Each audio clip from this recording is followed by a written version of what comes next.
को बोलोगे मेरी मर्जी है तो मेरी मर्जी बहुत चीजों में है और जो करूंगा, और तेरे पे जो पाड़ा जाए पार्ट लियो। अरे भाई नहीं मिला क्या कहीं फुटेज? मेरे हाथ से भी हाथ निकल जाए, सबका हाथ है भाई। करके तू बदतमीजी करेगा तो झेलेगा। अब बाहर मिलेगा, अब बाहर बस सब स्टार्ट हो गया, धमकी देना, अपना काम कर, टास्क चल रहा है तो टास्क करने दे।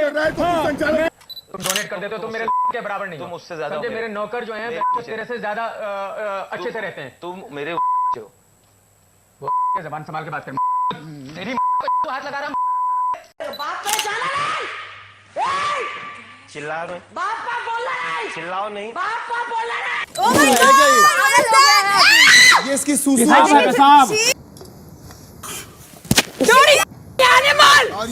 कहीं आप तो ऐसे ट्रैप में नहीं फंस रहे हो जो आपका अटेंशन एक गलत चीज में डाल रहा है। आजकल सोशल मीडिया और हमारी टीवी इंडस्ट्री खुले आम गलत चीज प्रमोट करती है। Things like polygamy, masochism, sadism, back bitching, body shaming जैसी चीजें तो इनके लिए एकदम नॉर्मल सी हो गई है। उसका सबसे बड़ा एग्जाम्पल है TV reality show big boss, जिसे लोगों के बीच में इतना पसंद किया जाता है कि उसकी व्यूअरशिप 17 करोड़ कलर्स चैनल पर और ऑलमोस्ट 60 करोड़ वो टैब पे रहती है। और यही गलत चीजें प्रमोट कर करके बिग बॉस $1 मिलियन कमाता है। पर बिग बॉस पे आगे हम बात करें उससे पहले थोड़ा बिग बॉस की हिस्ट्री जान लेते हैं। बेसिकली बिग बॉस एक Dutch reality show big brother का कॉपी है, जो कि इंस्पायर एक नॉवेल से हुआ था जो जॉर्ज ऑरवेल ने लिखा था 1984 में, जिसमें एक कैरेक्टर था बिग ब्रदर नाम से, जो कि ऑलमोस्ट हिटलर से इंस्पायर था। और उसी में ये टैगलाइन था, big brother is watching you. वहीं से हमारे इंडिया में कॉपी हुआ, बिग बॉस आपको देख रहे हैं। वैसे तो जब बिग ब्रदर शो लॉन्च हुआ तब वहाँ के साइकोलॉजिस्ट ने काफी अपोज किया कि ये शो कंटेस्टेंट एंड व्यूअर दोनों के दिमाग पे बुरा असर डाल सकता है, क्योंकि इसमें सेट ऑफ कंटेस्टेंट रहते हैं जिनको एक घर में बंद कर दिया जाता है विदाउट आउटसाइड इंटरैक्शन। उसके बाद वो लड़ते हैं, झगड़ते हैं, गाली गलौज करते हैं। इसमें बिग बॉस का फायदा रहता है, इससे इनकी टीआरपी आती है और ऑडियंस देख के खुश होती है।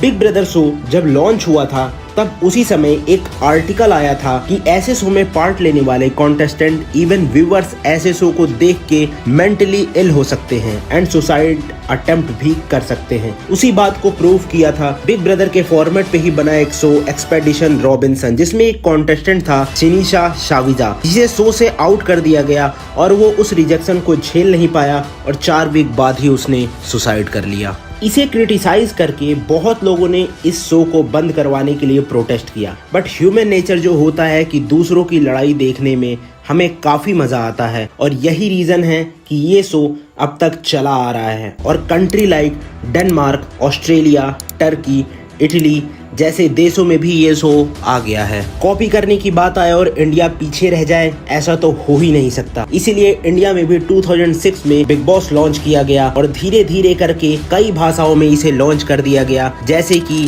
कन्नड़, मलयालम, तमिल, तेलुगु, मराठी एंड बंगाली। इसमें 24 आवर्स का कैमरा सर्विलांस रहता है, जिसकी वजह से सारे कॉन्टेस्टेंट फुल ऑन एक्टिंग करते हैं। क्योंकि अगर आपको बोल दिया जाए कि 90+ कैमरा आपको देख रहा है तो जाहिर सी बात है आप अपने ओरिजिनल पर्सनैलिटी में तो रहोगे नहीं, फेक पर्सनैलिटी शो करोगे।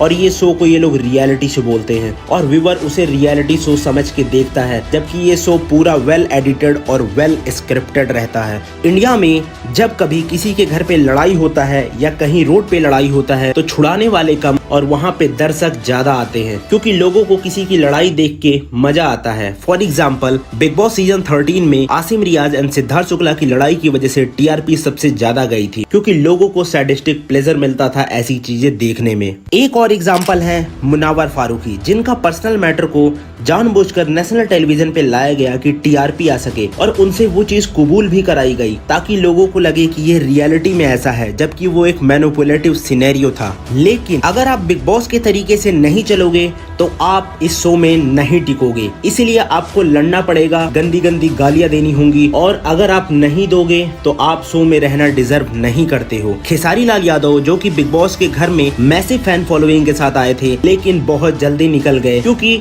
उनसे फेक लड़ाइयाँ नहीं करी गई थी। उस पे उन्होंने इंटरव्यू में बोला भी था कि वो शैतान के बीच में चले गए थे कि हम माँ बहन की गाली बहुत अच्छा देते हैं, हम मिर्चा पे लड़ाई अच्छा कर लेते हैं। बॉस आपको ये नहीं बोला है कि आप वहाँ जाकर लड़ाइयाँ करो, किसी के मुंह पे थूक दो, किसी की माँ की कितनी अच्छी अच्छी गालियाँ दे दो आप। बहुत कॉन्टेस्टेंट ऐसे होते हैं जो फेमस होने के लिए, शो में टिकने के लिए ऐसी हरकतें कर देते हैं जो कि बहुत गलत रहती है। फॉर एग्जाम्पल के लिए स्वामी ओम को ले लो, जिन्होंने अपने सीजन में बानी जे एंड रोहन मेहरा के ऊपर अपना खुद का पी फेंक दिया था। इससे आपको एक चीज पता चलती जा रही है धीरे धीरे, इस शो में अगर आपको टिकना है या ऐसे शो में आपको जाना है तो आपको अपनी इमेज की परवाह नहीं करनी होगी, क्योंकि ऐसे शो में जाने के बाद आपकी इमेज की धज्जियां जरूर उड़ने वाली है। क्योंकि घर में तो वैसे गाली गलौज करके आप टिक जाओगे, लेकिन बाहर की ऑडियंस जो ये सोच रही है कि आप रियलिटी में वैसे हो, वो वैसा ही प्रिटेंड करेगी जब आप बाहर आओगे, जो कि आपके लिए बहुत गलत हो जाएगा। एक आर्टिकल रिलीज हुआ था कि ऐसे रियलिटी शो देखने वालों का IQ सबसे कम रहता है और ऐसे शो देखने के बाद और कम हो जाता है। आप ये कभी नोटिस करोगे, इनके शो में आए हुए लोग भी ऐसे ही रहते हैं जिन्हें कुछ आता जाता नहीं है, लो IQ वाले लोग। इन्हीं के शो में आया हुआ एक कॉन्टेस्टेंट सुशांत देवगीकर ने बताया था कि वो बुक्स बहुत पढ़ते हैं, वो ऑलमोस्ट 400 प्लस बुक्स पढ़ चुके हैं और उनका IQ लेवल भी 147 है। बट उन्होंने ये बोला था कि लेकिन सैडली बिग बॉस के घर में आए हुए सारे कॉन्टेस्टेंट का IQ मिला के भी रूम टेम्परेचर से थोड़ा कम रहता है। इसीलिए कभी आप देखोगे हाई IQ वाले लोग या थोड़े इंटेलेक्चुअल पर्सनैलिटी इस शो में नहीं जाती है, क्योंकि उन्हें पता रहता है कि ऐसा शो कैसे उनके मेंटल हेल्थ को रियून कर देगा।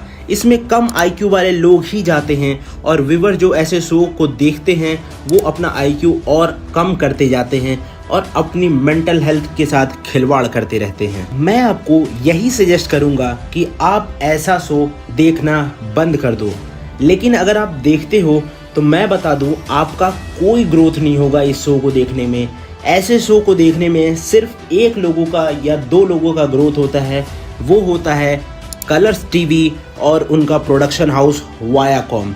अब मैं बताता हूँ क्यों मैंने ऐसा बोला कि ग्रोथ सिर्फ दो लोगों का होता है। बिग बॉस 17 में वायाकॉम ने बताया था कि थ्रू एड्स और बाकी सारी चीज़ों को मिला के ऑलमोस्ट 400 करोड़ एक्सपेक्ट कर रहे हैं, जो कि बहुत बड़ा बिजनेस है। अब आप सोच रहे होंगे कि आपका क्या जा रहा है, आप तो फ्री में देखते हो।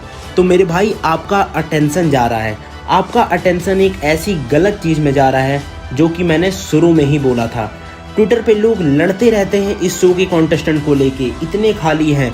तो आपको डिसाइड करना है कि इस चीप फॉर्म ऑफ कंटेंट को आप कंज्यूम करना चाहोगे या ऐसे वाहियात शो को देखना चाहोगे, या आप अपनी लाइफ में अच्छी चीज़ों को देख के अपने माइंड को थोड़ा उस वे में लेके जाना चाहोगे। मिलते हैं किसी नेक्स्ट वीडियो में किसी और धमाकेदार टॉपिक के साथ। तब तक के लिए चैनल को सब्सक्राइब करके सपोर्ट जरूर दिखाना।